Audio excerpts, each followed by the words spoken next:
یہ خارجیت اور قادیانیت، یہودیت اور عیسائیت ایک ہی کھوٹے سکے کے مختلف رخ ہیں جن کا آج اہل حق اسلام کو خمیازہ بھگتنا پڑ رہا ہے۔ غیروں کے سامنے خارجیت نے اسلام کو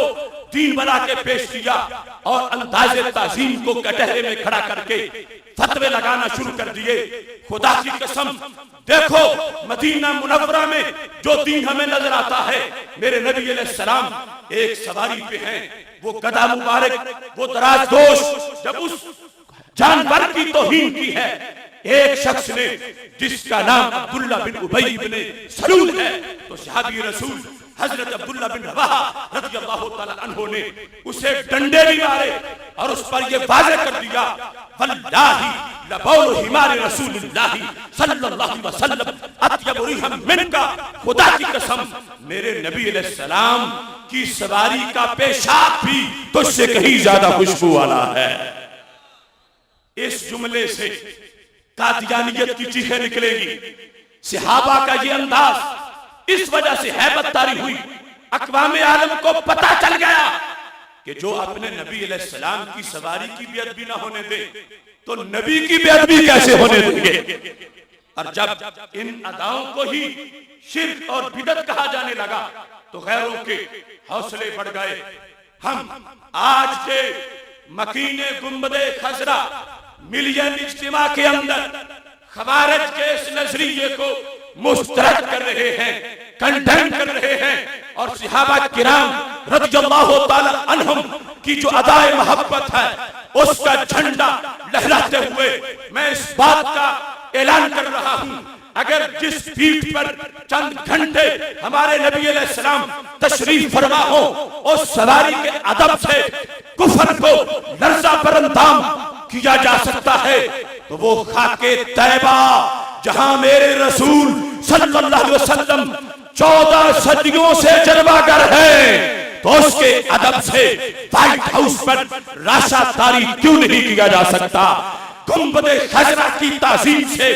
ویسٹ کے شیطانوں پر لرزہ کیوں نہیں تاری کیا جا سکتا؟ خدا کی قسم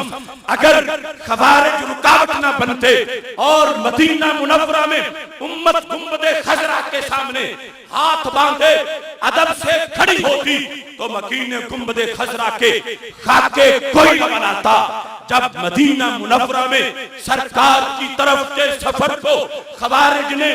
گناہ کا سفر قرار دیا تو پھر دشمنوں کے حوصلے بڑھ گئے اور خاکے بننے لگے۔ ہم مکین گنبد خضرا کانفرنس کی وساطت سے یہ پیغام دے رہے ہیں اقوام عالم کو، ویسٹ کے شیطانوں کو، یورپی یونین کو، ڈیوڈ کیمرون کو، اوباما کو، او آئی سی کو، تم نے غلط سمجھا ہے۔ اسلام کو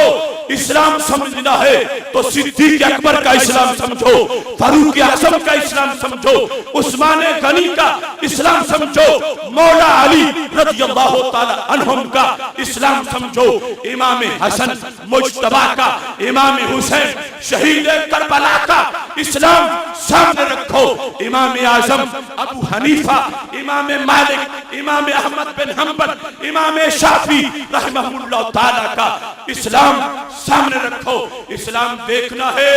تو داتا گنج بخش کا اسلام سامنے رکھو، خواجہ اجمیری کا اسلام سامنے رکھو۔ اسلام دیکھنا ہے تو مجدد الفسانی کا اسلام سامنے رکھو، شیخ عبدالحق محدث دہلوی کا اسلام سامنے رکھو، اور دیکھنا ہے امام فضل حق خیر آبادی کا اسلام سامنے رکھو،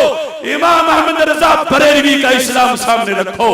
تمہیں پتا چلے گا کہ کس سلطان اعظم کا دربار ہے۔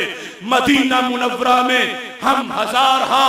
دلائل سے یہ ثابت کر رہے ہیں وہ مٹی جو میرے نبی علیہ السلام کے بدن کو چوم رہی ہے